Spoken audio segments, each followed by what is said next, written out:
जज़ाकुमुल्लाह खैर का अरसा माशाल्लाह बहुत ही खूबसूरत। नाज़रीन तर्जुमा पेश कर रहा हूँ। ऐ ईमान वालो बहुत ज़्यादा गुमान यानी बदगुमानी से बचो, क्योंकि बाज़ गुमान गुनाह होते हैं, और तजस्सुस ना करो और ना ही तुम में से कोई किसी की गीबत करे। क्या तुम में से कोई इस बात को पसंद करेगा कि वो अपने मुर्दा भाई का गोश्त खाए? बस तुम उसे पसंद नहीं करते।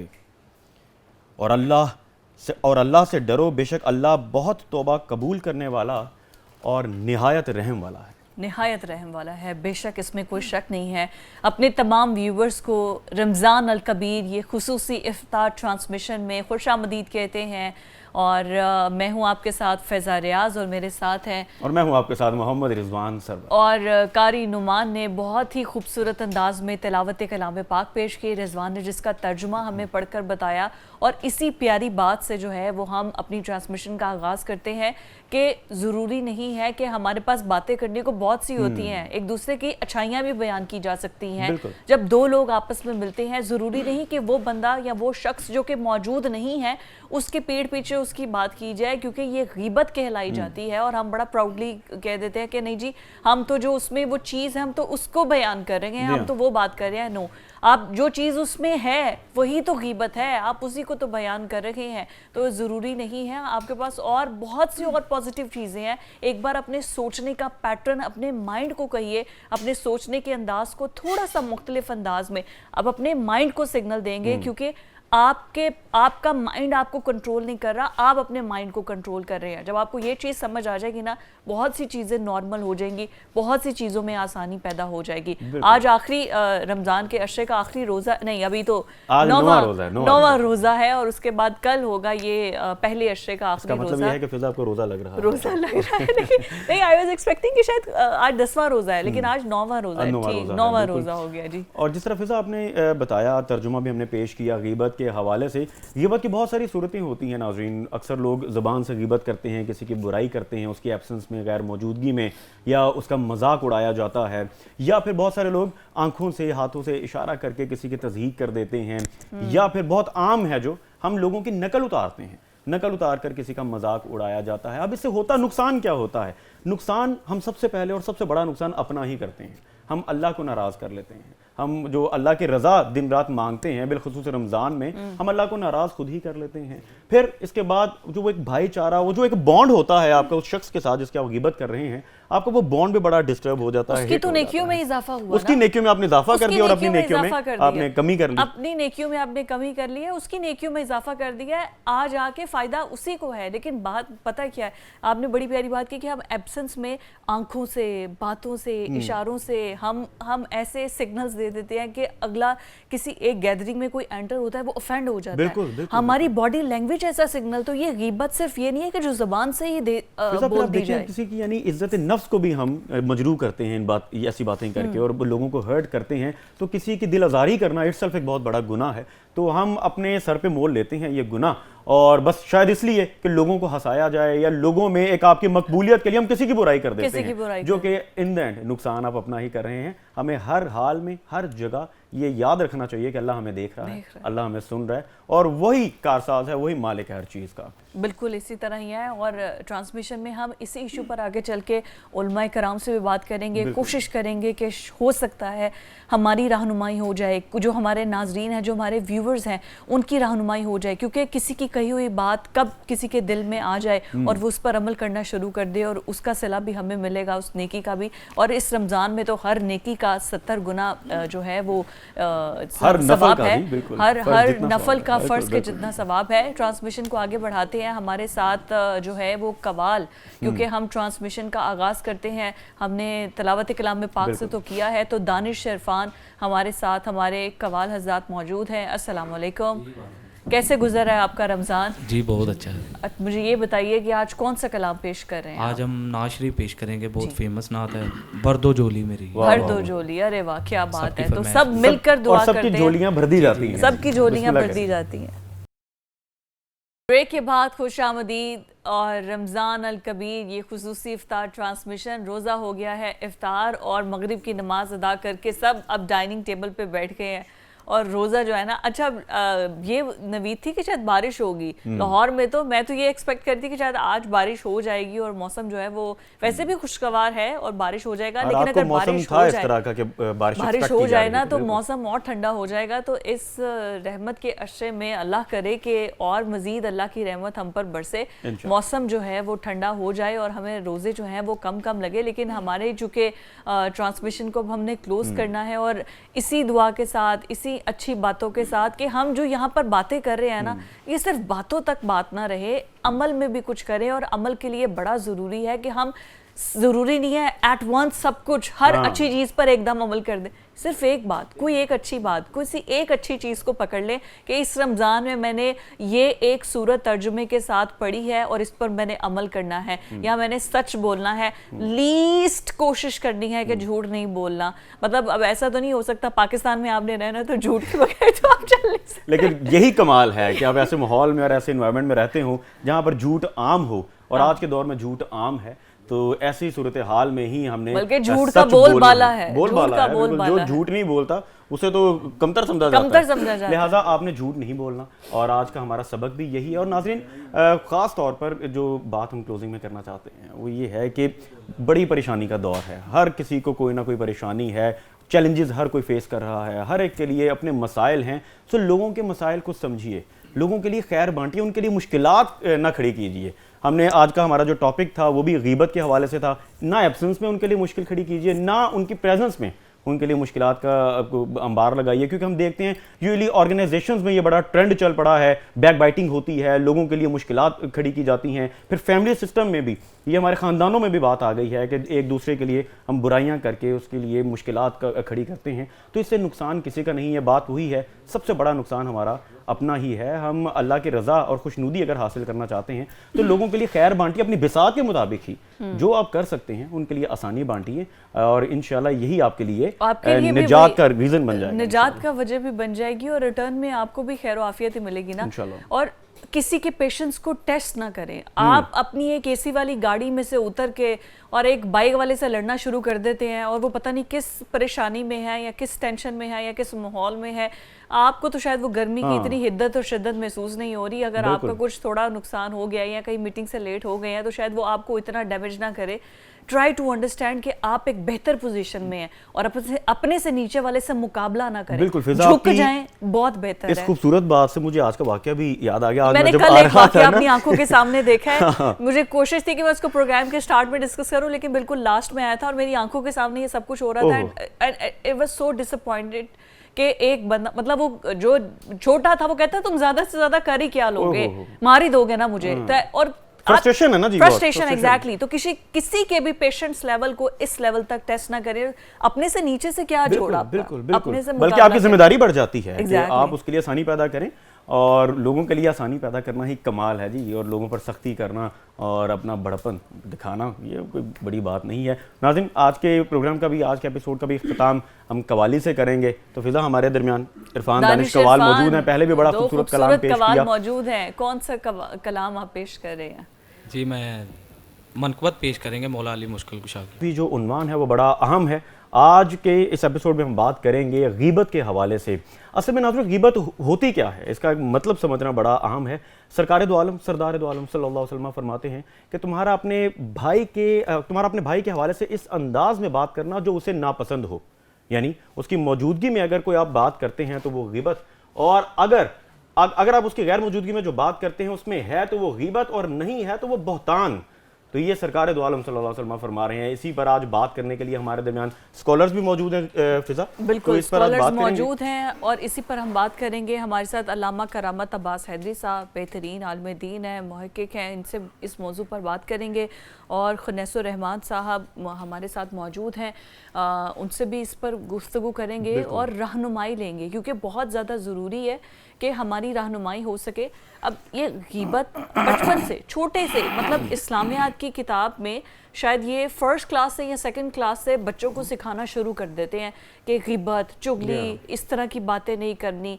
लेकिन हम बड़े होते होते उन चीज़ों पर पता नहीं क्यों अमल करना भूल जाते हैं या उनका मतलब भूल जाते हैं कि गीबत होती क्या चीज़ है। और एक ये बड़ी चीज़ है कि प्राउडली हम कह देते हैं कि भाई देखिए, हम किसी की चुगली तो नहीं कर रहे, ये चीज़ उसमें है, हम तो हकीकत बयान कर रहे हैं, ऐसा तो कुछ नहीं है। हम तो उसके मुंह पे भी कहने को तैयार है कि तुम्हें ये बात है। Exactly, I have seen many people जो क्या इस तरह से कहते हैं कि हम बड़े वो है, मतलब स्ट्रेट फॉरवर्ड हैं, हम बहुत स्ट्रेट फॉरवर्ड हैं। हमने एक चीज़ देखी अल्लामा साहब, ये जो स्ट्रेट फॉरवर्ड लोग हैं, मैं चाहूँगी सबसे पहले तो इसको ज़रा क्लियर कर दें कि ये जो हमारे माशरे के अंदर ये स्ट्रेट फॉरवर्ड लोग हैं, ये कहते हैं जी इसमें ये बात है और हम तो उसके मुंह पे भी कहने को तैयार हैं। आपने चुगली भी कर दी, उसकी दिल आज़ारी भी हो गई और फिर कह दिया जी उसके मुंह पर भी हम कहने को तैयार हैं। तो उनको ये लगता है कि ये गीबत नहीं है। बिस्मिल्लाहिर्रहमानिर्रहीम। तमाम हमद वस्वाक अल्लाह की जो आलमीन का रब है, और लाखों दुरूद सलाम सरकार मोहम्मद मुस्तफ़ा सल्लल्लाहु अलैहि वसल्लम पर और आपकी आले तहार पर। बड़ा अहम उन्वान आज का आपने सेलेक्ट किया है। गुजारिश ये है कि हमारे पास इस वक्त, पहले भी आपके प्रोग्राम में ये बात हो चुकी है और बड़ी खूबसूरत आपने बात की थी कि दीन इस्लाम जो है वो माजी, हाल, मुस्तकबिल तीनों ज़मानों पे मुहित है। ये ऐसा नहीं है कि 1400 साल पहले जो बात हो गई आज दीन के वो कवानीन नहीं है, ऐसी बात नहीं है। पहले इस बात को समझने की ज़रूरत है कि गीबत है क्या, फिर मैं आपके सवाल की तरफ आता हूँ। गीबत उस अमल को कहते हैं जो बोतान भी हो, इल्ज़ाम तराशी भी हो और दिल शिकनी पे भी मुहित हो। जनाब रसूल खुदा सल्लल्लाहु अलैहि वसल्लम का इरशाद पाक है, क्या तुम ये पसंद करोगे कि अपने मुर्दे भाई का गोश्त खाओ? तो साहब इकराम रज़वानुल्लाह अजमाइन ने कहा, या रसूलल्लाह हम इसका तसव्वुर भी नहीं कर सकते। तो आपने फरमाया गीबत इसी तरह है जैसे अपने भाई के मुर्दार को खाना हो। पहली बात तो ये है, इसकी इतनी ज़्यादा। और जो ये लोग कहते हैं ना जी हम स्ट्रेट फॉरवर्ड है, असल में इस्लाह के बहाने अंदर का हसद बोल रहा होता है। इस्लाह का सामने बहाना होता है, अंदर हसद बोल रहा होता है। एक छोटा सा वाक़या मैं शेयर करना चाहूँगा। जंग ओहद में जनाब रसूल खुदा सल्लल्लाहु अलैहि वसल्लम ने फरमाया कि आज मेरा अली खूब लड़ा। तो एक आदमी ने कहा कि जी हमज़ा बहुत अच्छे लड़े। तो आपने कहा हमज़ा भी मेरे चचा हैं, असदुल्लाह हैं, तो मेरा अली खूब लड़ा। जब तीसरी मरतबा उसने दोहराया ना, तो अब जनाब रसूल खुदा सल्लल्लाहु अलैहि वसल्लम ने फरमाया कि ये तुमसे मोहब्बत हमज़ा नहीं, हसद अली बोल रहा है। तो बाज़ औक़ात ऐसे होता है कि हम हसद में जो तनकीद करते हैं ना, उसको हम इस्लाह का नाम देते हैं, जबकि ऐसा नहीं है। आप किसी की पुश्त पे करो तो भी गिबत है, और मुंह पे करो तो दिल शिकनी है। जनाब अली अलैहिस्सलाम का इरशाद पाक है, अना मदीनतुल इल्म वालियुन बाबुहा। आप फरमाते हैं कि अपने भाई को, अपने दोस्त की इस्लाह जो है वो तन्हाई में करो और उसकी तारीफ मैदान में करो, ताकि उसका हौसला बढ़े। हम क्या करते हैं कि हम तारीफ जो है वो बिल्कुल नहीं करते, और तनकीद जो है वो हजारों में करते हैं। नतीजतन हमारा ताल्लुक भी खत्म हो जाता है। हम हदीस नबवी सल्लल्लाहु अलैहि वसल्लम के खिलाफ भी चले जाते हैं, और बोतान तराशी को अल्लाह और उसके रसूल ने हराम करा। और वो दोस्ती क्या जो कि आपकी महफिल में बैठ के आपकी बुराई और बुराई हम खुल्लम खुल्ला करते हैं बिल्कुल, और मजाक उड़ाते हैं, और फिर कहते हैं इससे दोस्ती पक्की होती है। दोस्ती, हमारी दोस्ती बड़ी फ्रैंकनेस बहुत है। सरकार ने तमस्खुर उड़ाने से मना फरमाया। जाहिद निगाहे कम से किसी रिंद को ना देख, शायद कि उस करीम को तू है कि वो कबूल। ये मेरा अल्लाह जानता है कौन कैसा है, कितना है, हम अंदर की कैफियत खूब जानता है। खुनासुर रहमान साहब, आपकी जानिब आएंगे। गीबत के हवाले से बात हो रही है, हुजूर की ज़िंदगी से हमें क्या सबक मिलता है, ख़ास तौर पर इस हवाले से बताइए, क्योंकि आज के दौर में तो बहुत आम हो चुका है। बिस्मिल्लाह, अल्हम्दुलिल्लाह वस्सलातु वस्सलामु अला रसूलिल्लाह। सबसे पहले तो बहुत ही खूबसूरत बातें अल्लामा साहब कर रहे थे। बात यह है कि सैयदना अनस रज़ी अल्लाह ताला अन्हु अपने दौर में कहा करते थे कि अपने साथियों से कि आज के मुआशरे में ये तुम बाल से बारीक भी जो गुनाह हैं इन्हें मामूली समझते हो, ठीक है, और हम अल्लाह के नबी के दौर में इन्हें बड़ा जाना करते थे। और आज इसी के बारे में हम ले लें जो गीबत है, और गीबत को हम मामूली समझते हैं, और वो गुनाह जो अल्लाह के रसूलुल्लाह सल्लल्लाहु अलैहि वसल्लम के दौर में नबी सल्लल्लाहु अलैहि वसल्लम अपने सहाबा से कह रहे हैं कि गीबत क्या है मेरे सहाबा जानते हो? तो सहाबा कहने लगे अल्लाह का रसूल और अल्लाह बेहतर जानता है गीबत क्या है। तो अल्लाह के नबी सल्लल्लाहु अलैहि वसल्लम ने कहा गीबत ये है कि तुम अपने भाई के पीठ पीछे उसकी बुराइयां करो, और उसके सामने भी जो है तुम उसकी बुराइयां करो, ये गीबत है। तो सहाबा ने कहा कि हम उसके पीठ पीछे अगर उसकी ये कर रहे हैं तो ये क्या होगा? आपने कहा ये बहतान है, तुम उस पर बहतान लगा रहे हो। जो चीज़ उसमें मौजूद है वो गीबत है, और जो चीज़ मौजूद नहीं वो बहतान है। तो इसी तरह कुरान मजीद के अंदर भी अल्लाह ताला ने वाज़ेह तौर पर फरमाया कि वला यक्तब बाज़ुकुम बाज़ा, कि तुम में से कोई किसी दूसरे की गीबत ना करे। और आगे जाके आयत के अंदर यह आता है अय्याकुल लहमा, उसने अपने भाई का गोश्त खाया। अलमैतता, गोश्त के आगे अल्फाज हैं कि उसने अपने जिंदा भाई का गोश्त खाया। इतनी बड़ी वईद फरमाई गई। तो आप देख लें, हम इसको मामूली समझते हैं, बल्कि इसकी तो वईद फरमाई गई कि जो मामूली क्यों समझते हैं? क्या इसके बारे में तालीमात नहीं है? आज के दौर में पर गुफ्तगू नहीं होती, इसको हाईलाइट नहीं किया जाता? तालीमात हैं लेकिन हम उनको फॉलो नहीं कर रहे। आप देख रहे हैं, सबसे बड़ी बात यह कि ये बहुत सारी इसकी वजूहात हैं। इसमें हसद भी आ जाता है, इसके ऊपर एक अपने टाइम पास करने के लिए किसी दूसरे का जो तमस्खुर उड़ाना और उसकी बेहतरीन टॉपिक ही होता है कि किसी की बुराई कर ले, यार आज इसकी बुराई करते हैं, ऐसा ही है। अच्छा अल्लामा साहब, अगर रोज़मर्रा की ज़िंदगी से समटाइम ऐसा होता है कि हमें पता भी नहीं होता है कि हम गीबत कर रहे हैं, हमारे अमल, हमारे रिश्ते, अगर मैं चाहूँ कि रोज़मर्रा की ज़िंदगी से कुछ ऐसी चीज़ें पॉइंट आउट कर सकें आप, या कुछ रिश्तों के अंदर ऐसी बारीकियों को, ताकि जो हमारे व्यूअर्स हैं उनको पता चल सके कि क्योंकि सम टाइम ऐसा होता है कि अगर कोई हमें उसी टाइम पॉइंट आउट कर देना तो हमें रियलाइज तब होता है और हमें पता चलता है कि अच्छा हम यहाँ पर गलत है। तो मैं चाहूँगी कि रोज़मर्रा और अभी की माशरती ज़िंदगी से, चाहे वो आपके दफ्तर के अंदर ताल्लुकात हैं, आपकी प्रोफेशनल लाइफ से हैं या पर्सनल लाइफ से हैं। बड़ी खूबसूरत बात मेरे नौजवान फाजिल फरमा रहे थे। गुजारिश ये है कि ज़मीर वो अदालत है जहाँ बेगुनाह को भी हाजिर होना पड़ता है। अगर हम रोज़ाना सोने से पहले अपने ज़मीर का दरवाज़ा खोल लें तो हमें पता चल जाएगा हम दिन में क्या करते रहे। आपने आगाज़ में एक जुमला कहा कि उसे पता ना हो, ऐसा कभी नहीं हो सकता कि हमें पता ना हो कि हम ग़ीबत कर रहे हैं। हम इतने नफ़ा पसंद लोग हैं, यानी इतना मार्जिन रखते हैं अपनी लाइफ में कि हमें हर वो चीज़ पसंद है जो मेरे मुनाफी ना हो बल्कि मेरे हक में हो। तो ऐसा तो हो नहीं सकता कि हमें पता ना हो। दूसरी बात, बेहतरीन एहतसाब ये है, जनाब अलैहिस्सलाम का एक बड़ा प्यारा इरशाद पाक है कि दुनिया के अंदर रहो, दुनिया तुम्हारे अंदर ना रहे।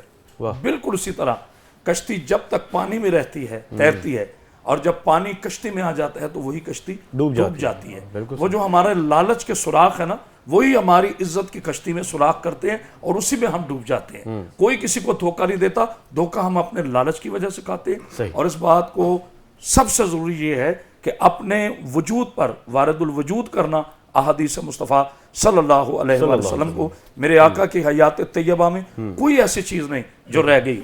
आज 1400 साल के बाद किसी आलिम स्कॉलर में ये जुर्रत नहीं है कि वो ये कह सके कि ये बात हुजूर बता के नहीं गए। ऐसा हर किसी नहीं है। मेरे आका जिंदगी का एक एक लम्हा, हलाल हराम, इल्म, कोई ऐसी चीज़ नहीं है जो मेरे आका ने हम तक पहुँचाई ना हो। हमने इसको अपनी ज़िंदगी पे मुसल्लत करना है और वो हम नहीं कर रहे, उसी वजह से हम पीछे। बिल्कुल अल्लामा साहब, बहुत खूबसूरत आपने बात की। और तालीमात तो हैं मगर आज के दौर में इम्प्लीमेंटेशन नहीं है, हम उसको फॉलो नहीं कर पाते। कोशिश करें कि अपने ट्रांसमिशन के जरिए इसको उजागर करें और ताकि हम इसको फॉलो कर सकें। अभी वक्त एक छोटे से ब्रेक का, नाज़रीन आप कहीं मत जाइएगा।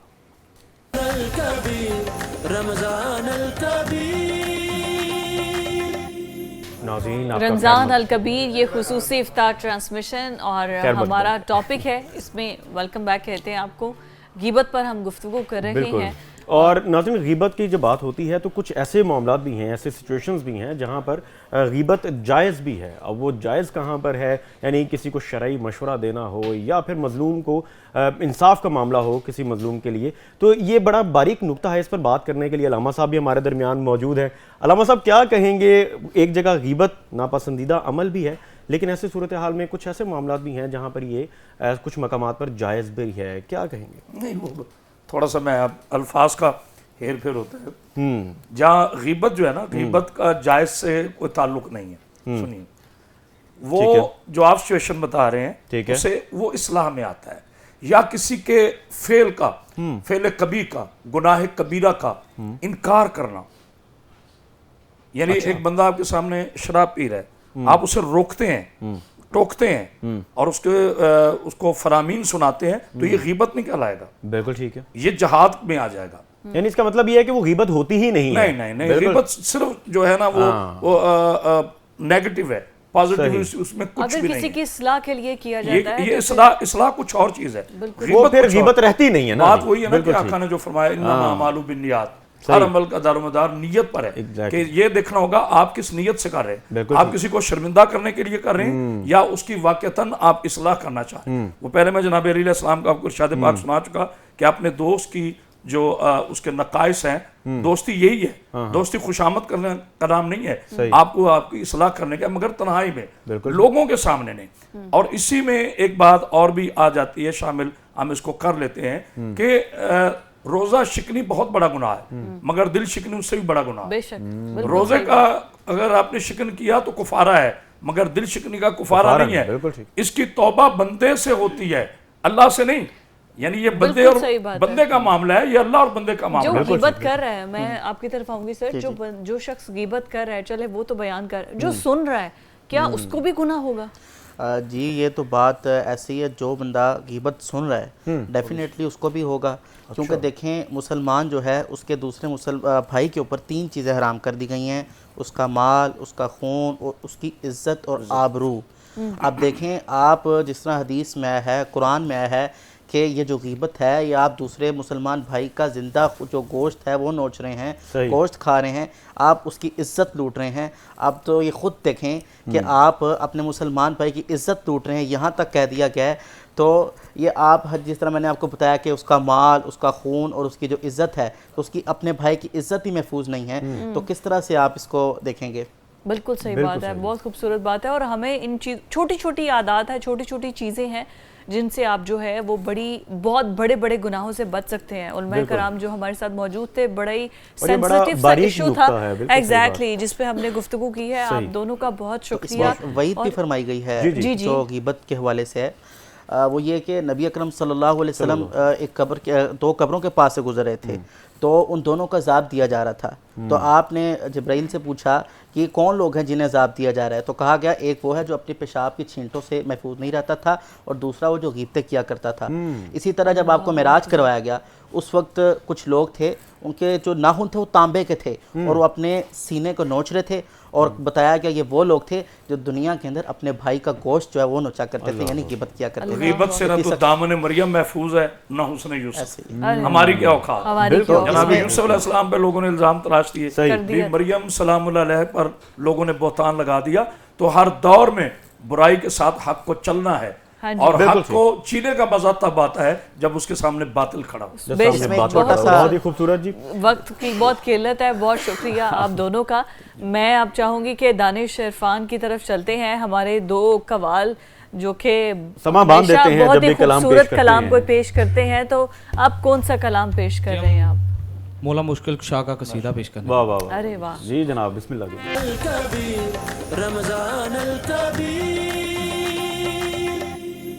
रमज़ान अल कबीर, ये खुसूसी इफ्तार ट्रांसमिशन, इसमें आपको खुशामदीद कहते हैं। मैं इस वक्त किचन में आ चुकी हूँ, और किचन में हमारे जो शेफ़ हैं वो मज़ेदार किस्म के खाने बना रहे हैं। लेकिन किचन में जाने से पहले सबसे पहले आपने क्या काम करना है?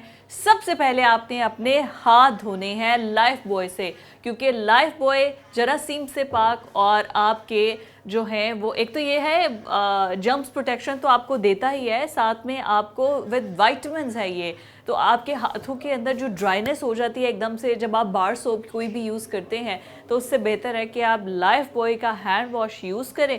मैं भी अपने हाथ जो है वो धो लेती हूँ, ताकि हैंड को वॉश करने के बाद हम किचन में एंटर हों। अच्छे से आपने अपने हाथ जो है वो धो लेने हैं, और उसके बाद आपने किचन में एंटर होना है, ताकि आप खाने पीने की किसी भी चीज़ को जब पकड़ेंगे तो फिर उससे आपके हाथ जरासीम से पाक होंगे, साफ़ होंगे, और आप अपने खाने की किसी भी चीज़ को जब पकड़ेंगे तो उसको कोई जर्म्स नहीं लगेंगे। तो जनाब हम आ रहे हैं अब किचन के अंदर। तो यहाँ पर हमारे शेफ़ नदीम चीमा हमारे साथ मौजूद हैं। अस्सलाम वालेकुम नदीम भाई, कैसे हैं आप? बहुत शुक्र है मालिक। अरे वाह वाह, खुशबुएं आ रही हैं यहाँ पर। तो मुझे लग रहा है कि आपने तो पूरा इफ्तार का मेन्यू रेडी भी कर लिया है। इतनी जल्दी एक तो आपको आते ही फौरन जो है टाइम बहुत शॉर्ट होता है। तो इन्होंने क्या है जी आज के मेन्यू में? मैंने बेसन और राइस का आटा, ठीक है, और इसके अंदर थोड़ा सा स्पाइस किया, सॉल्ट और क्रश चिली स्पाइस अपनी मर्जी से, जो भी आपको पसंद है। अब इसमें जो बड़ी मजे की चीज है कि टाटो के कटलेट्स, अब हम इसका बनाएंगे शवारमा, और बड़ी मजे की चीज कि इसके अंदर, ओह वाओ, इसमें आप शवारमा बनाएंगे, लेकिन इसमें चिकन यूज होगा। एडम की चीज के अंदर चिकन भी बनाएंगे हम, चिकन भी बनाएंगे, ये सेपरेट है। और ये रेसिपी आपने ना खाई होगी ना देखी होगी, और बहुत मजे की। ये जरा खोलिए कि इसको, ये है जी, ये हमारे ये देखिए जी, ये अरे वाह, इस खोलिए, और ये देखिए इसके अंदर है, ये कौन सी चीज आपने? एडम्स की चीज है, ये मोज़रेला, उसकी खुशबू बता रही है, और ये मोज़रेला है, एडम्स की मोज़रेला चीज, और क्या मजेदार उसकी चीजी लुक आ रही है। हाय, ये रोजे में कसम से, ये रोजे में कितना इम्तिहान। I mean look at the, ये चीज़ आपको, ये गर्मा गर्म फ्लेवर पता चल रहा है।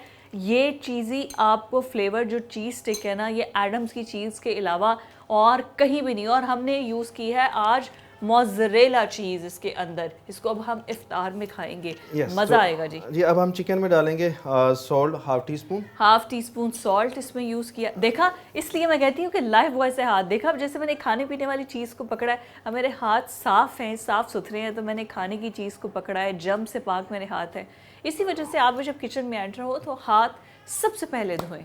Red chilli 1 teaspoon, red chilli और 1 थोड़ी सी टीस्पून, हल्दी, नमक डाला है, हल्दी डाला है, अपने टेस्ट के अकॉर्डिंग जितनी भी स्पाइस आपको पसंद है वो और स्पाइस अदरक आप लहसुन डाल की लें। पेस्ट, अदरक लहसुन का पेस्ट डाल और दिया है क्रश हमने। Chilli 1 teaspoon. अच्छा जी, क्रश चिलीज भी डाल दी है यस, इसमें। अब हम इसमें ओके। थोड़ा सा बटर यूज करेंगे और बटर को इसको अच्छी तरह से मिक्स करके हम एडम्स का बटर, एडम्स का बटर भी यूज हो रहा है। क्या बात है। अच्छा, बटर हमने यूज किया है फ्लेवर के लिए या फिर इसके अंदर वो थोड़ा के लिए, अच्छा, इसके पकने के लिए, खुशबू के लिए भी। यस, अब हम इसको ट्राइंग के लिए जो है ना अपने व्यूअर्स को बताना चाहूंगा अच्छा, ये प्योर बटर है, कोई प्रिजर्वेटिव्स नहीं है, ये हम क्लियर कर दें। ये हमारा इसके अंदर, अच्छा जी, आपने इसको डाल दिया है जी, तो मेरा पकने अभी के लिए। एप्रन जो है ना वो गंदा हो चुका है, तो ये सर्फ एक्सेल जो है ना वो हमारे पास मौजूद है, तो सर्फ दाग वो एक्सेल साफ जी करेगा। दाग को चुटकियों में साफ करेगा। यस, ये तो अब हो मैं गया, इसे रखूंगा धोने के लिए। ठीक हो गया जी। एप्रन को आप रखेंगे सर्फ एक्सेल से धोने के लिए। Yes.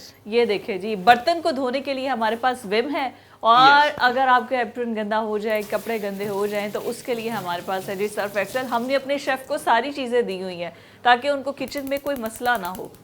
अच्छा जी, तो ये अब हम कर रहे हैं, हम करेंगे चीज़ी और कटलेस। चीज़ी आप इसका कटलेस, टेम्परेचर ये भी तो चेक कर हमारा सकते हो हैं गया साथ-साथ। टेम्परेचर। तो हमारा अच्छा, चिकन ये जो है ना चिकन को बनने हमने को करना है, चिकन हमने थोड़ा सा जो है ना इसे इसमें टाइम थोड़ा लगेगा। सा ऑयल, अब हम ऑयल बना- डाला है आपने इसके अंदर? ऑयल मैंने बटर डाला हुआ है इसमें। अच्छा, बटर डाला हुआ है, ठीक है। तब वो अपने ही जो है बटर के अंदर वो जी थोड़ा फिजा, सा तो हो अब हम जाएगा। बनाएंगे गार्लिक सॉस शवारमा, जो एक बड़ी यूनिक रेसिपी ओके है। जी, शवारमा जो आपने ब्रेड है वो Yes, ली garlic और उसके sauce। ऊपर गार्लिक सॉस डाल दिया और ग्रीन सॉस। Green sauce. ये इटालियन लोग जो खाना चाहते हैं, लाइट स्पाइस खाना चाहते हैं, उनके लिए बहुत जो भी बहुत आप मजे की अपने चीज़ है। अकॉर्डिंग जितनी भी आपको स्पाइस पसंद है Yes. वो स्पाइस डाल ली। अच्छा, इसके अंदर अब अब हम आपने इसमें यूज करेंगे कटलेस, कटलेस।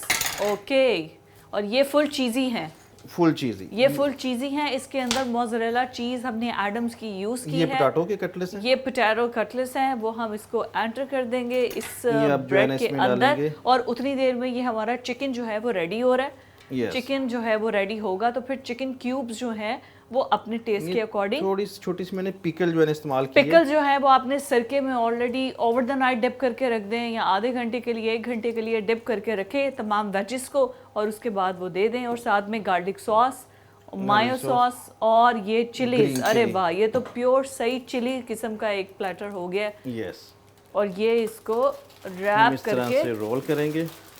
ये आ गए जी हमारे मज़ेदार किस्म और का इसमें, प्लेटर। जो ये तो ये आ गया जी, ये मज़ेदार किस्म का प्लेटर। ये तो सही वो जैसे शवारमा जैसे बनते आपको मिलते हैं ना, ये आपको मिल जाएंगे उसी तरह की पैकिंग और रैप करके ना रख दी है।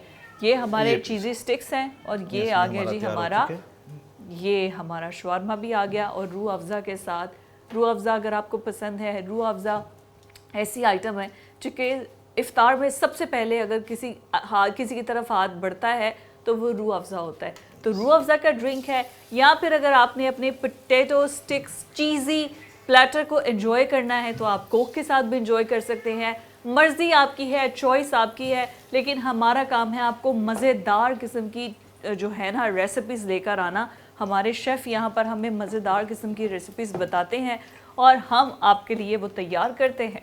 ये देखिए जी, मोज़रेला स्टिक। मोज़रेला अच्छा, स्टिक्स। इसका बड़ा होता है कि रेस्टोरेंट के अंदर जो है ना वो अंडे की कोटिंग कर रहे होते हैं, कॉर्नफ्लोर की कर रहे होते हैं, तो ये बहुत बहुत मजे की होती है। आपने तो मोज़रेला स्टिक निकाली, मोज़रेला स्टिक को आपने फ्राई किया, और ये सोर्स ऑफ प्रोटीन है। मतलब ये तो आप वो जो सही जिम वगैरह अगर आप करते हैं ना, तो आप चीज़ यूज़ करें, मोज़रेला चीज़ यूज़ करें, चैडर चीज़ यूज़ करें, ये तो सोर्स ऑफ प्रोटीन है।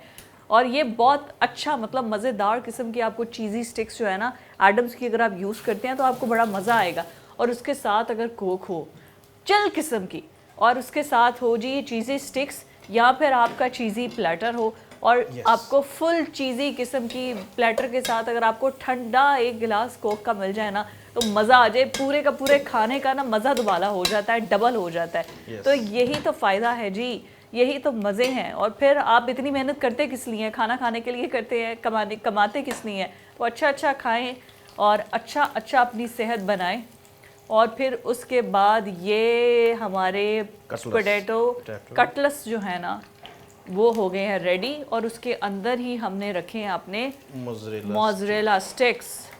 अच्छा, एडम्स की। हम जो है ना इसका शवारमा चिकन और मोज़रेला स्टिक में भी बना सकते हैं। वो आप अपने टेस्ट के अकॉर्डिंग, अगर आपने चिकन का यूज़ करना है, आपने पोटैटो का यूज़ करना है, अगर आपने मोज़रेला स्टिक्स को यूज़ करना है, वो आई थिंक स्टिक भी रेडी हो गई है, बस ठीक हो। मुझे तो लगता है अब आपके बर्तन जो है ना वो हो गए हैं फारिग, और इनको अब आपने ना, विम हमारे पास है, सर्फ एक्सेल हमारे पास है, और विम से हम जो है अपने किचन को साफ सुथरा चमका के रखेंगे ताकि जितनी भी चिकनाई है, चिकने बर्तन हैं, उन पर चिकनाई जम ना जाए।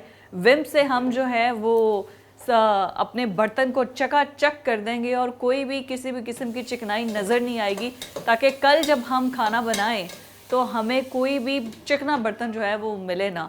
यहाँ सहरी के लिए हम जब बनाएंगे, ये तो अभी हम इफ्तार बना रहे हैं। लीजिए, ये है हमारे आज की रेसिपीज़, आपको पसंद आएंगी। एडम चीज़ के साथ हमने जो है वो कटलेट्स बनाए हैं, चीज़ी स्टिक्स बनाए हैं और चीज़ी प्लेटर बनाया है। रूह अफ़ज़ा के साथ एंजॉय करें या कोक के साथ। अभी जा रहे हैं ब्रेक पर, स्टे विद अस।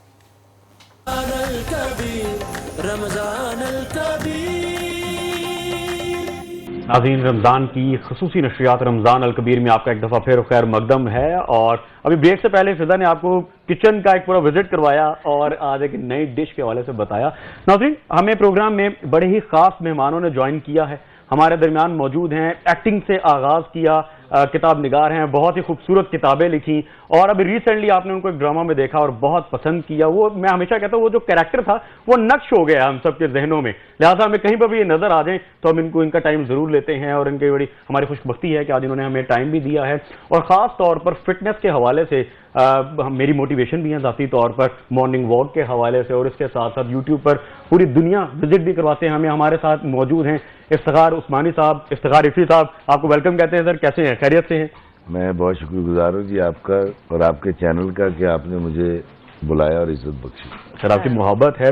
रमज़ान बताएं कैसा गुजर रहा है? रमज़ान मेरा हमेशा बहुत आला दर्जे का इसलिए गुजरता है कि रमज़ान के अंदर जो एक्टिविटीज़ होती है ना, ये जो सहरी के वक्त जागना, सहरी से पहले दही लेकर आना और इफ्तारी के अंदर पकौड़े और तो बना के भी देना फिर बेगम साहिबा को। यार मैं बनाने में बड़ा निकम्मा हूं, मैं उसकी मदद बड़ी करता हूँ। मैं सामान उठा के देता हूँ, सामान उठा के उसका दस्तरखान लगा देता हूँ। ये भी बड़ी सपोर्ट है जी। हाँ, नहीं, सारा सामान भी मैं ला के देता हूँ, पुदीना भी मैं ला के देता हूँ, अच्छा, आलू भी ला के देता हूँ। और लोग आज के दौर में बड़ी आर समझते हैं साहब इस चीज को कि जी हम ला के दे चीजें और रोजा रख के जाना है बाहर, ये बड़ी नहीं, मेरा नहीं ख्याल कि ना रोजा रख के जाने में आ रहा है और ना ही बीवी की मदद करने में आ रहा है। मेरे लिए तो दोनों, देखिए, इंसान को ना इंसानी जून में रहना चाहिए, और जब अल्लाह ताला ये कहता है कि तमाम इंसान बराबर है तो मेरी बुढ़ी भी मेरे बराबर ही हो गई फिर। अरे वाह, बहुत खूबसूरत, बहुत खूबसूरत। वो जो मुझे फौकियत है वो तो जिम्मेदारी है ना, मतलब मुझे उसका खर्चा उठाना है, उसकी किफालत करनी, वो उस वाले से है। तो ये जो बराबरी ये वाली है ना घर के अंदर बेगम के साथ, ही बड़ा मजा। फिर दूसरी बात ये कि मुझे हमेशा से रमजान के अंदर मौका मिलता है अपने आपको रिड्यूस करने का, तो मैं करता ही हूँ कि इफ्तार और सहर दोनों से पहले मैं वॉक करता हूँ। Very nice. ये जो आपने बराबरी की बात किया ना, तो आपके बराबर में एक बड़ी प्यारी सी नात ख्वां सना हमारे साथ मौजूद है। सना को भी हम वेलकम करते हैं ट्रांसमिशन में। सना, कैसी हैं आप? अल्हम्दुलिल्लाह। आपको भी ट्रांसमिशन में खुश आमदीद। और आपसे भी हम पूछेंगे आगे चल के कि इफ्तार में आप क्या क्या खा रही हैं और आज क्या क्या बनाती हैं, साथ ये भी पूछेंगे। आज कोई डाइटिंग नहीं है, आपको और रिजवान का हमने कराना है मुकाबला पकौड़ों का और समोसों का। इफ़ी साहब, रोज बात होती है पकौड़ों पर कोई गुंजाइश नहीं है, हमने जरूर खाना है, लेकिन ये डाइट पर होती है, लिहाजा ये डाइटिंग पे, तो ये हम इस पर बात जरूर करते हैं कि क्या खाना चाहिए, इफ्तार में क्या होना चाहिए। चलिए, फिटनेस के वाले से आपसे भी बात होगी। आप क्योंकि वॉक करते हैं, आपने बताया इफ्तार से पहले भी वॉक करते हैं जी। तो अच्छा, रमजान में क्या रूटीन है? रमजान में सहरी से पहले मून मार्केट पार्क में वॉक करता हूँ। अच्छा, कुछ 2:30 बजे मैं दही लाइन चला जाना। अच्छा, हमारा एक मतलब एक जगह ढूंढी हुई मैंने, बड़ी आला दर्जे की। हाँ, दही लेके जब वापस आता हूँ तो तकरीबन 1 घंटा 20 मिनट बाकी होते, तो बेगम सब कुछ तैयार कर चुकी होती है, तो फिर हम सहरी कर लेते हैं। इफ्तारी के अंदर भी जो है मैं तकरीबन 3 बजे घर से निकल जाता हूँ, असर वहीं कहीं रास्ते में किसी मस्जिद में पढ़ के, और फिर मैं वॉक करता हूँ और वीडियो बनाता हूँ। और फिर उसके बाद वॉक ही करते रहना है, चलते रहना है। बड़ा मैं बल्कि अभी तो बहुत ट्रैवल मैंने 2 साल में बहुत ज्यादा किया, माफी चाहता हूँ। ये स्मोक की वजह से ना, ये ट्रैवल कर करके? ये परफ्यूम की वजह से। अच्छा, परफ्यूम की वजह से मुझे साइनस प्रॉब्लम है। ओके। तो मुझे बड़ा मतलब ये 2 साल के तो थोड़ा सा मैं समझता हूँ, थोड़ा क्योंकि मैं पेट के बड़ा खिलाफ हूँ। मैं दुनिया में किसी चीज के खिलाफ नहीं हूँ। अच्छा, मैं पेट के खिलाफ, पेट नहीं होना चाहिए। बिल्कुल सही बात है। तभी थोड़ा सा मेरा निकला है, ज्यादा नहीं है। मैं इसके खिलाफ जो है ना बड़ी मेहनत कर रहा हूँ। अच्छा, सही। तो ये मुझे कंट्रोल करने का बड़ा मौका मिलता है रमजान के अंदर। Very nice. तो सना, आपकी क्या रहती है सारी रूटीन रमजान में? मेरी रमजान में रूटीन बस ये है कि मैं करती कुछ भी नहीं हूँ घर में। जो ये तो सच बोला है। ये सही है, मतलब ये जो सही यूथ है ना, ये देख रहे हैं हम यूथ के, मतलब सारा दिन रोजा रख लिया, सहरी तक जागते रहे और उसके बाद इफ्तार से पहले उठ के इफ्तारी कर ली, रोजा आज बहुत लगा है, ये वाली रूटीन। कभी सो भी जाती हूँ। जो मेरी सिस्टर है ना मुझसे बड़ी जी, वो जबरदस्ती सुला देती है। अच्छा, वो कहती है सहरी से पहले सोना चाहिए। ओके ओके ओके, बिल्कुल सही बात है, हक अदा हो जाता है। हाँ जी। इफ्तार घर पर होती है या इसी तरह ट्रांसमिशन में हो रही है अब तक? अभी तक तो कुछ घर में और कुछ ट्रांसमिशन में इसी तरह से सिलसिला चलता रहता है। तो इफ्तिखार साहब, आपका भी सिलसिला इसी तरह रोटेशन पे चल रहा है, कभी किसी जगह कभी किसी जगह? बड़ा भागता हूँ, सहर और इफ्तार किसी भी सूरत मुझे घर में करनी होती है। अच्छा, तो मैं माजरत कर लेता हूँ। हाँ जी, आज हमारी आज आपने फंसा लिया, मैं नहीं, मैं खजूर खा के दौड़ जाऊंगा। जाना मैंने घर है, तो वॉक करके आए हैं, यहाँ से वॉक करते करते घर अच्छा, तय ये पहली दफा हुआ, ये तय ये किया था कि मैं 2 बजे निकलूंगा, ठीक है, और वॉक करके यहाँ आ जाऊंगा। अब मजे की बात ये है, इंतजार करता रहा, गीजर के तो चलेगा, लाइट ही नहीं थी।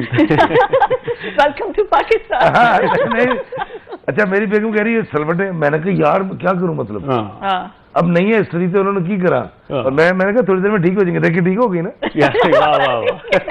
अब टी शर्ट पहले ठीक हो जाती है। बिल्कुल, ऐसे में ना कॉन्फिडेंस में मिलता है। देखिए कॉन्फिडेंस है ये। इफ्तिखार भाई, ये बताएं कि आप दुनिया में ट्रैवल करते हैं, आपको अब तक आपका जो बेस्ट एक्सपीरियंस रहा वो किस मुल्क का रहा और कब विजिट किया आपने? एक्सपीरियंस किस हवाले से? मतलब आपको जो लगा हो कि यार ये बेहतरीन जगह थी। देखिए जी, जहाँ पाकिस्तानी मौजूद है पूरी दुनिया में, हॉस्पिटैलिटी उनकी कमाल है। क्योंकि मैं अक्सर ही बताता हूँ, मैं सिर्फ एक टिकट खरीदता हूँ। अच्छा, 4 लाख का है, वो 6 लाख का है। मैं यहाँ से यूके चला गया या पेरिस चला गया, आगे जितनी दुनिया में विजिट करता रहा हूँ, मेरे फैंस मुझे लेके जाते हैं। वाह, वही ड्रॉप करते हैं, वही सुलाते हैं, वही खिलाते हैं, वही एयरपोर्ट छोड़ देते हैं। मेरा 1 रुपया नहीं लगता। अगली बारी ताड़े नाल जाना है मैं। चले पक्के हो गए, आप यकीन पक्का हो गया जी ये कि लोग शायद मानते नहीं है, मेरा सिर्फ टिकट लगता है जी। अच्छा, बाकी मेरा 1 रुपए का, जितना मैं घूमा हूँ 23 मुल्क। अच्छा, 2 साल में मैं जितने मुल्कों में गया हूँ, जितना मैंने ट्रैवल किया है, मेरा ख्याल है अगर इसके ऊपर पैसे खर्चे होते जाते 38 करोड़ में बन जाना सी। ना ऐसे करें, नैब ने आप पे केस खोल देना है। लेकिन आपने तो वैसे ही सारे वो टूर किए हैं, मोहब्बत में सबने करवाए हैं। सारे मेरे महकमे मुझे बड़ी मोहब्बत करते हैं, बड़ी इज्जत करते हैं। सुबह बुला, जिंदगी में ऐसा काम ही नहीं किया आज तक। मैं आपको पता क्या बताता हूँ, मैंने नहीं तो FBI का नोटिस आ जाए फिर। देखे जी, मैं इंसान हूँ, माड़ा बंदा हूँ, दे दे, मैं फिर माफी मांग लूंगा। तरला कर लेंगे जिसे कह रहे लिस्से था कि कम मोहब्बत, 10 जाना ये रोना। बिल्कुल सही बात है। अच्छा, ये बताइए कि वैसे जैसे रमजान के हवाले से हम बात कर रहे हैं, अब जैसे अब मोहब्बत बांटने वाले जहाँ जिसको मिलेंगे, कोई ऐसी बात करेंगे कि मुस्कुराहट आ जाए। आपके टाइम में ना लोग मुस्कुराते नहीं हैं, लोगों को समझता है मुस्कुराना भी बोझ है। उनको लगता है कि सिर्फ अगर आपकी जेब में पैसा है ना तो आप मुस्कुराएंगे, अदरवाइज नहीं। तो क्या कहेंगे उनको? देखिए, इसके लिए बड़ी एक सीधी सी बात है, अगर हम इसको समझ लें तो हमारी सारी जिंदगी बिल्कुल आसान हो जाती है। गुजरा हुआ वक्त जो है ना, उसको आप ठीक नहीं कर सकते। सही, कि चाचा तुफैल ने आज किया जी, सुगरा ने मेरा रिश्ता तोड़ता भला, बिल्कुल वो उसको नहीं ठीक कर सकते। आने वाले वक्त की आप प्लानिंग करें, अच्छा सोचें, अल्लाह से अच्छे की उम्मीद रखें, लेकिन जिए आज में। जिंदगी सिर्फ यही है जो अभी हम जी रहे हैं। सही, ये लम्हा है मौजूद, ये लाइफ है। अब मैं परेशान हूँ, कल बेटी कैसे भी आऊंगा, कल गड्डी किस तरह लवाऊंगा, कल मका, ओ भाई कल मार देगा आपको। बिल्कुल सही बात। आज में जिए। मैं इसलिए लोगों से कहता हूँ, मैं रोज रात को अपने अल्लाह से कह के सोता हूँ, या अल्लाह हाजिर हूँ, बुला ले, और मैं सो जाता हूँ। सुबह जब आंख खुलती है, मैं ऐसे आंख खुलती है, शुक्र अदा करता हूँ अल्लाह ताला का, अपने काम पे लग जाता हूँ।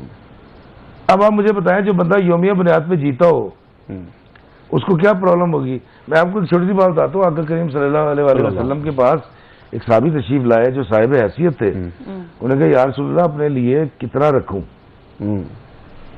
तो आपने फरमाया, जितना मुसाफिर ज़ाते राह रखता है। वाह वाह। अब मैं जब यूके यूरोप जाता हूँ तो मेरे पास 1800-2000 पाउंड होते, इससे ज्यादा नहीं होते। 6-7 ट्राउजर होते हैं, 5-7 टी शर्ट्स होती हैं, 4 जैकेट होती है, बस बैग में जो लेकिन मुझे यहाँ सब कुछ चाहिए, बंगले चाहिए, बिल्डिंग चाहिए। बिल्कुल बिल्कुल। तो भाई आपका बेड़ा गर्क हो जाएगा, सोच सोच के मिलना नहीं है। ये चीज फ्रस्ट्रेशन भी बहुत है, वही मैं कह रहा हूँ ना। देखिए हर शख्स अपनी हालत बदलना चाहता है। जी हाँ।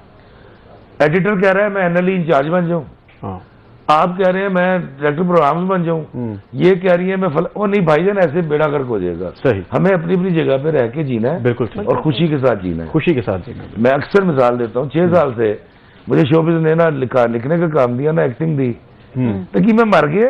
मैं तो कभी गिला भी नहीं कीता। मैं तो ये कहता हूँ कि यार इफ्तिखार भी एक सब स्टैंडर्ड एक्टर था, निकाल दिया उन्होंने।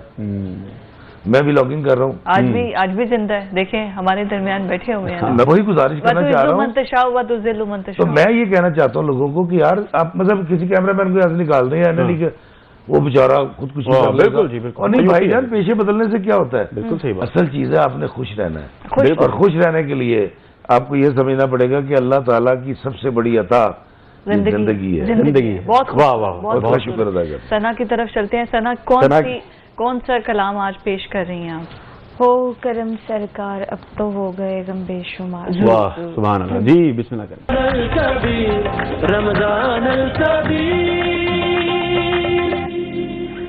ब्रेक के बाद आपको खुशामदीद कहते हैं, और हमारे पास इफ्तार के लिए टेबल जो है वो सज चुका है, और हमारे पास बच्चे आ जाते हैं रोज़ा कुशाई के लिए। रोज़ हम बच्चों का रोज़ा इफ्तार करवाते हैं, वो मासूम बच्चे। अच्छा, सही रोजे की एक्साइटमेंट और रोजे को एंजॉय करने वाली एज ये होती है। रमजान से पहले ही बच्चे एक्साइटेड होते हैं, रमजान कब आ रहा है, रोजे कब आ रहे हैं, स्कूल भी जाना है, ट्यूशन भी जाना है, लेकिन रोजे भी रखने हैं। और आंसा जो कि एक अच्छा सा मौजू लेकर आती हैं और मजेदार किस्म की स्टोरी सुनाती हैं हमें। तो आंसा, आज आप हमारे लिए कोई कहानी, पहले उन्वान तो बताइए क्या लेकर आई हैं? आज मैं नौनिहाल से एक बहुत ही दिलचस्प कहानी लेकर आई हूँ, जिसका उन्वान है अच्छा दोस्त बनो। अच्छा दोस्त बनना सीखेंगे।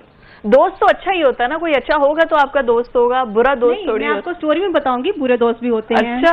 और दोस्त बड़ा दुश्मन भी कोई नहीं होता अगर वो बुरा हो तो। चले जी, अब देखिए कौन से बुरे दोस्त हैं और कौन से अच्छे दोस्त हैं। स्टोरी सुनाऊं आपको? यस बच्चों, जरा एनर्जी से बताएं। स्टोरी सुनाऊं? स्टोरी सुननी है। चलिए जी, आज की जो स्टोरी है वो और जामे श्री एक जैसे लग रहे रूह सा लग रही हूँ मैं। अच्छा जी, आज मैं स्टोरी जो आपको सुनाने जा रही हूँ वो दोस्त बच्चों की है। एक का नाम था आदिल और एक का नाम था शुएब। ठीक है, आदिल जो है ना वो बहुत ही अच्छा बच्चा था, वो हमेशा चुप चुप रहता था, लेकिन शुएब बहुत शरारती था। वो अपनी क्लास में पता है क्या करता था?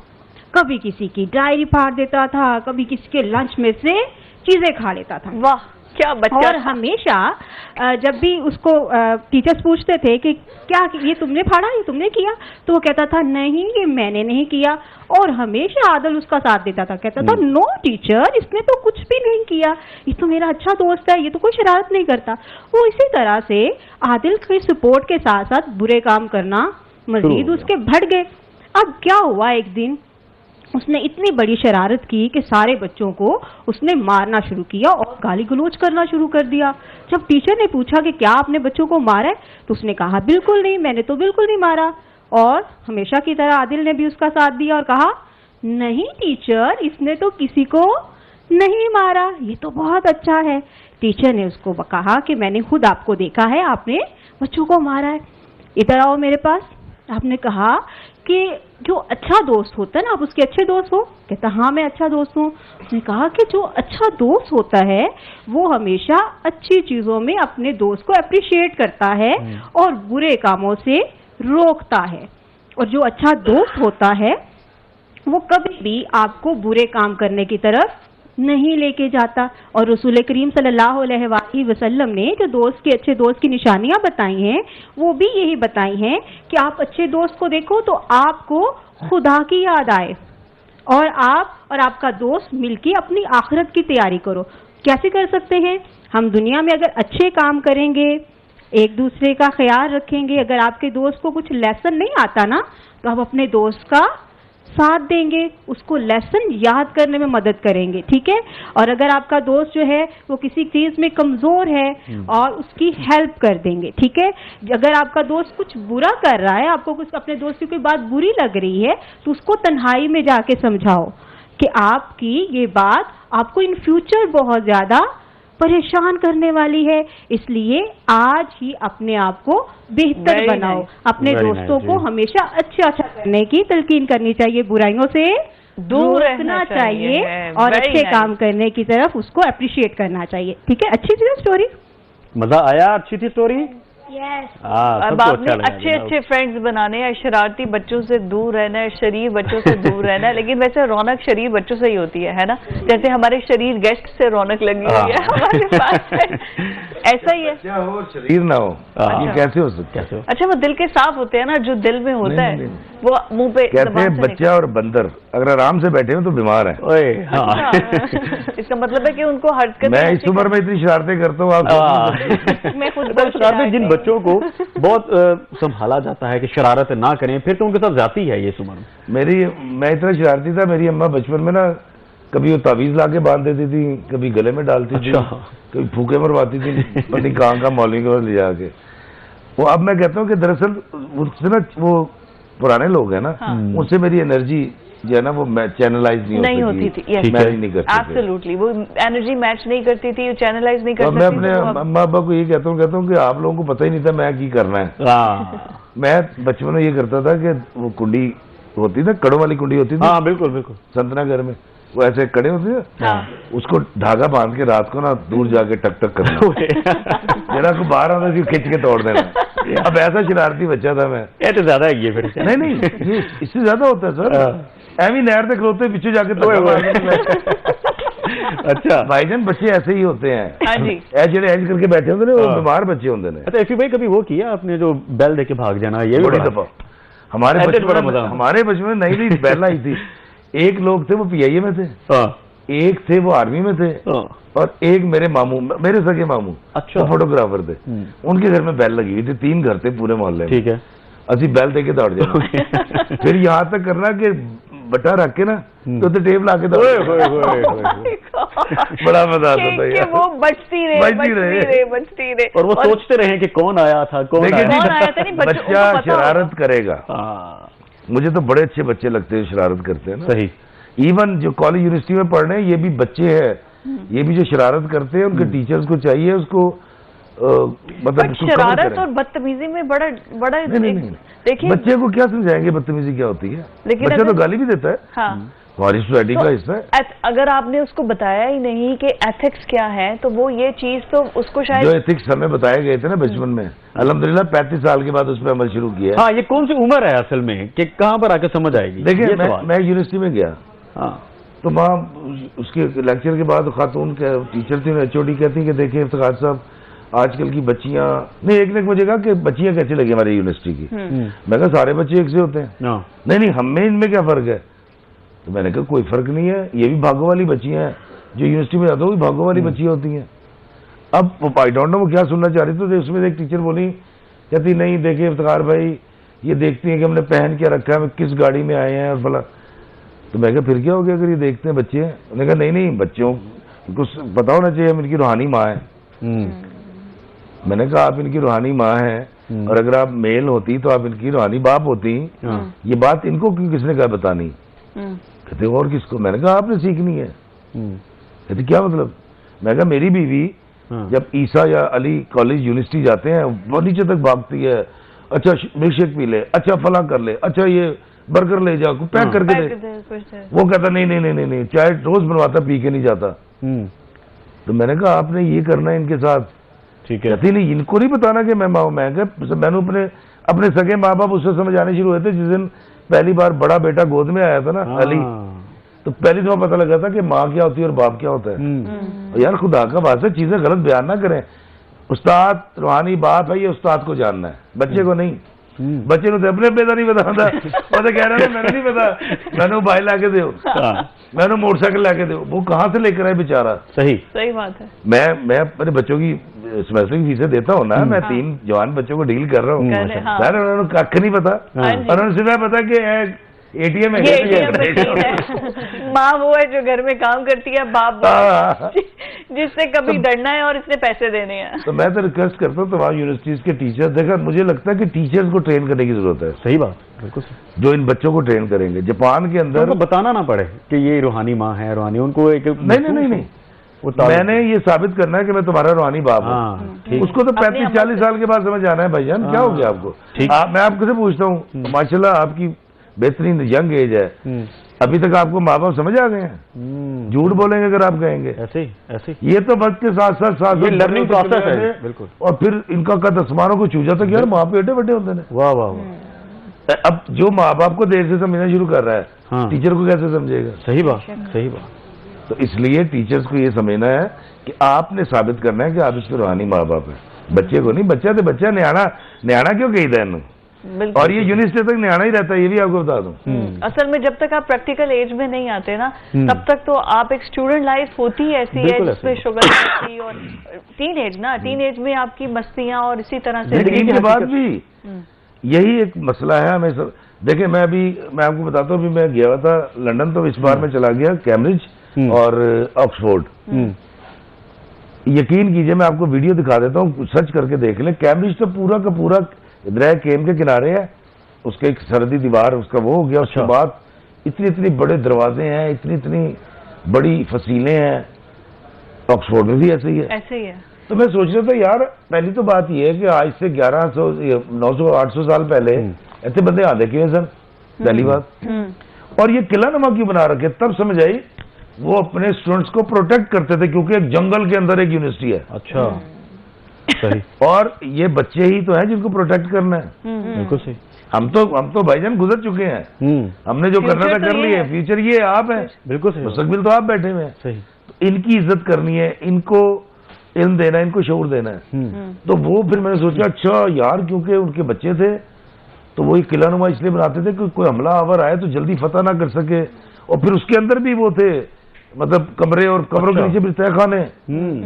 आप जाके आज भी ऑक्सफोर्ड में देख लें, स्टूडेंट्स की प्रोटेक्शन है ये, स्टूडेंट्स की प्रोटेक्शन के लिए। अच्छा, हमारे यहाँ तो मसला ही कोई नहीं है, स्टूडेंट्स में लाठीचार्ज भी हो जाता है, पता नहीं क्या क्या हो जाता है। बिल्कुल। अच्छा, फिर ये जो बच्चे हैं जापान के अंदर 8वीं क्लास तक आपका बच्चा 3 किलोमीटर पैदल जाएगा, 3 किलोमीटर पैदल आएगा स्कूल, 3 किलोमीटर। आपके घर में जहाज है सर, आपका बच्चा साइकिल मोटरसाइकिल इस्तेमाल नहीं कर सकता। बिल्कुल सही है। 8वीं के बाद 8वीं मतलब 6 साल तक तो सिर्फ मैनर सिखाते हैं, बैठना कैसे है, वॉशरूम कैसे जाना है, कपड़े कैसे बदल कर। सर इस काम को बनाना पड़ेगा। मैं भी यही कोशिश करता हूँ। आपने कभी गौर किया हो ना, पोलाइट रहना, मोहब्बत की बात करनी, कोई मुनाफरत नहीं फैलानी, कोई करंट अफेयर पे बात नहीं करनी। बिल्कुल सही ये बात हमारा है, यही मुस्तकबिल है, और इसी को हमने आगे लेकर चलना है। मेरे ख्याल से सना से भी पूछ लेते हैं, वो तो डाइटिंग पे नहीं है, पकोड़े आ गए हैं सामने। आप भी पकोड़े खा रही हैं, रिजवान को पूरी कंपनी देनी है आपने। मैं पकोड़े बहुत कम खाती हूँ। अच्छा ले जी, बहुत कम। आज तो पकोड़े आ चुके हैं आपके सामने। पकोड़े आ गए हैं, समोसे और पकोड़े तो खाने पड़ेंगे। समोसे तो बिल्कुल नहीं खाती हूँ, समोसे ले जी। आप अकेले हैं इस महफिल में तन्हा। कोई नहीं, इफ्तिखार भाई से साथ ले। नहीं, मैं आपके साथ शेयर करूंगी। अच्छा जी, ले जी, पार्टनर आ गए यहाँ पे समोसे और पकोड़े खाने के लिए। लेकिन अभी थोड़ा टाइम है, अजान में हमें जाना है ब्रेक पर। ब्रेक के बाद जब वापस आएंगे तो कारी साहब हमारे साथ मौजूद होंगे, और फिर जब मगरिब की अजान होगी तो सब मिलकर रोजा इफ्तार करेंगे। अभी एक ब्रेक। रमजान रहमत की तासीर, रमजान अल कबीर, रमजान अल कबीर, रमजान अल कबीर।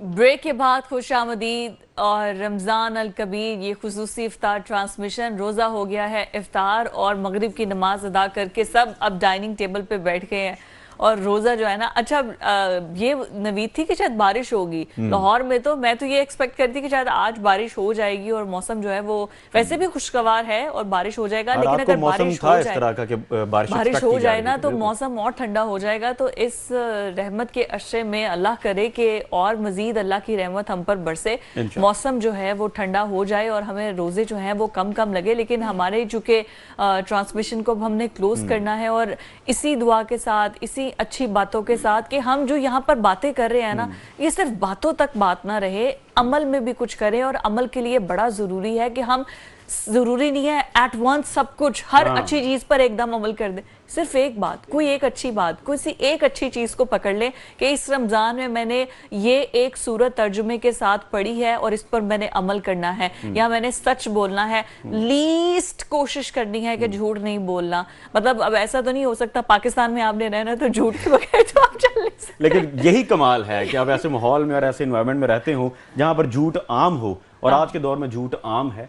तो ऐसी सूरत हाल में ही हमने, बल्कि झूठ का बोलबाला है, जो झूठ नहीं बोलता उसे तो कमतर समझा जाता है, लिहाजा आपने झूठ नहीं बोलना। और आज का हमारा सबक भी यही है। और नाज़रीन, ख़ास तौर पर जो बात हम क्लोजिंग में करना चाहते हैं वो ये है कि बड़ी परेशानी का दौर है, हर किसी को कोई ना कोई परेशानी है, चैलेंजेस हर कोई फेस कर रहा है, हर एक के लिए अपने मसाइल हैं। तो लोगों के मसाइल को समझिए, लोगों के लिए खैर बांटिए, उनके लिए मुश्किलात ना खड़ी कीजिए। हमने आज का हमारा जो टॉपिक था वो भी गीबत के हवाले से था। ना एब्सेंस में उनके लिए मुश्किल खड़ी कीजिए, ना उनकी प्रेजेंस में उनके लिए मुश्किलात का अंबार लगाइए, क्योंकि हम देखते हैं यूजुअली ऑर्गेनाइजेशंस में ये बड़ा ट्रेंड चल पड़ा है, बैक बाइटिंग होती है, लोगों के लिए मुश्किलात खड़ी की जाती हैं। फिर फैमिली सिस्टम में भी, ये हमारे ख़ानदानों में भी बात आ गई है कि एक दूसरे के लिए हम बुराइयां करके उसके लिए मुश्किलात खड़ी करते हैं। तो इससे नुकसान किसी का नहीं है, बात वही है, सबसे बड़ा नुकसान हमारा अपना ही है। हम अल्लाह की रज़ा और खुशनुदी अगर हासिल करना चाहते हैं तो लोगों के लिए खैर बांटिए, अपनी बिसात के मुताबिक ही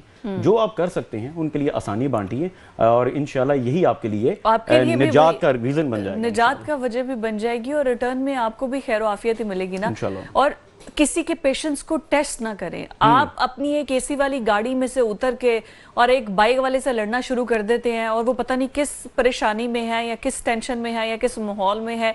आपको तो शायद वो गर्मी की इतनी हिद्दत और शिद्दत महसूस नहीं हो रही। अगर आपका कुछ थोड़ा नुकसान हो गया या कहीं मीटिंग से लेट हो गए हैं तो शायद वो आपको इतना डैमेज ना करे। ट्राई टू अंडरस्टैंड कि आप एक बेहतर पोजीशन में हैं और अपने से नीचे वाले से मुकाबला ना करें, झुक जाएं, बहुत बेहतर है। इस खूबसूरत बात से मुझे आज का वाकया भी याद आ गया। मैंने कल एक वाकया अपनी आंखों के सामने देखा है। मुझे कोशिश थी कि मैं उसको प्रोग्राम के स्टार्ट में डिस्कस करूं, लेकिन बिल्कुल लास्ट में आया था और मेरी आंखों के सामने ये सब कुछ हो रहा था। इट वाज सो डिसअपॉइंटेड कि एक बंदा, मतलब वो जो छोटा था, वो कहता तुम ज्यादा से ज्यादा कर ही क्या लोगे, मार ही दोगे ना मुझे। और फ्रस्ट्रेशन है ना जी, फ्रस्ट्रेशन एग्जैक्टली। तो किसी के भी पेशेंट्स लेवल को इस लेवल तक टेस्ट ना करें। अपने से नीचे से क्या जोड़ा, बिल्कुल बिल्कुल, बल्कि आपकी जिम्मेदारी बढ़ जाती है कि आप उसके लिए आसानी पैदा करें, और लोगों के लिए आसानी पैदा करना ही कमाल है जी। और लोगों पर सख्ती करना और अपना बड़पन दिखाना ये कोई बड़ी बात नहीं है। तो दानिश सरवान, बहुत ही प्यारे दो कवाल भाई हमारे साथ मौजूद हैं। हम इनके ही नातिया कलाम के साथ आज की ट्रांसमिशन का वाइंड अप करेंगे। आपसे कल मुलाकात होगी। इंशाअल्लाह। अल्लाह हाफिज।